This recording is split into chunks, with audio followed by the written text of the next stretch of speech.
Welcome to installment number 281 of the Mitzvahs as enumerated by Maimonides, the Rambam. Today we start a new conversation, albeit an old one, because this again is a conversation we've had in the past.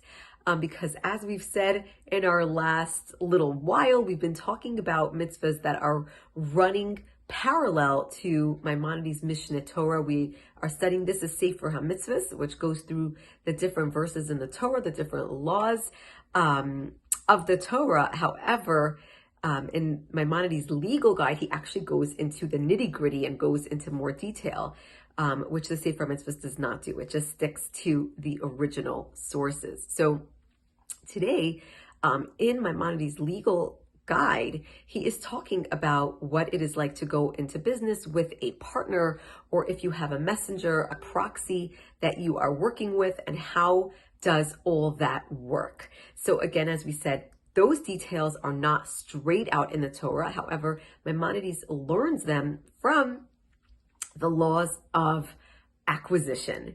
And these, of course, are laws that we have spoken about before. It is Positive Commandment 245, which deals with kinyan, which the buying and selling of things. And being that we have discussed this quite a bit, we're going to take this just one level deeper. And as we've said, it is very important in order to establish ownership of a new owner, of the buyer, that the item, a movable item, must be moved, right? It needs to be lifted, raised, and handed from one to the other, from one hand to another. Now, a very important point here is that it cannot be done in a public domain. An object that is, a person needs to remove, he needs to claim ownership of this new object by taking it into his own private possession, into his own personal domain, and not in a public domain. Now, what is the difference between a public domain and a private domain? A public domain, like a marketplace, is very busy, where there are many different things going on. There are many different, buyers and sellers and all sorts of, things going on. But in a private domain is only a single owner. In your own home, it is only your home. It is your space. It doesn't belong to anybody else. And a beautiful Hasidic insight that is shared on this is that the soul goes on this journey. The soul comes into this world, and it seems like this world, it seems like a public domain. There are so many influences. There are so many things going on in this world, and it seems like there is so many powers going on. There is divisiveness. There is ugliness. There is beauty too, of course. There is so much going on in this world.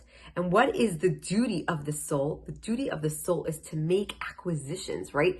It is to acquire the physicality, to turn it spiritual. It is to do the mitzvahs that it was put on this earth to do. And thus what?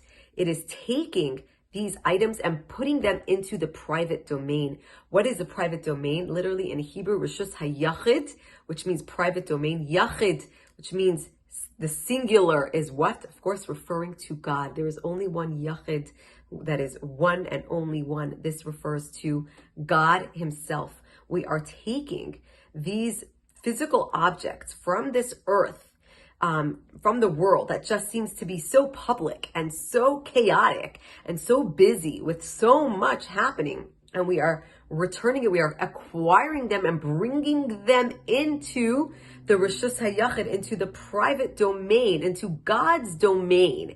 And this is ultimately our purpose on this earth, to bring everything that we possibly can and bring it into the domain of God. This is our ultimate mission, our ultimate purpose for why this world was created.